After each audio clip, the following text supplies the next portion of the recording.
నింతగా వెయ్యి రూపాయలొకటిగా యుగ యుగాలు దొరుకుగా ఆచరణలు కావగా వెలసిన హరి నిలయము సింహాచలము మహాపుణ్యక్షేత్రము మహాపుణ్యక్షేత్రము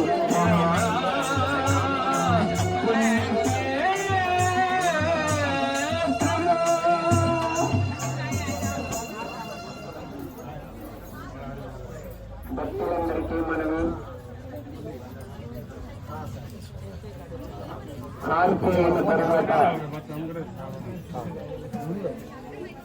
అమ్మవారి తీర్థ ప్రసాదాలు ఇవ్వడం జరుగుతుంది.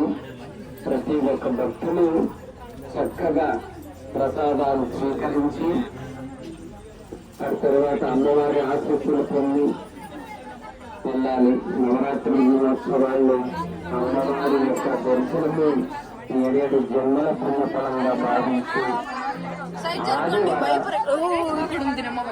ఆదివారాది అమ్మవారి యొక్క నవరాత్రి బ్రహ్మోత్సవాలు అమ్మవారి అనుగ్రహాన్ని పొంది తదుపరి తీర్థ ప్రసాదాలు స్వీకరించి వెళ్ళాలి.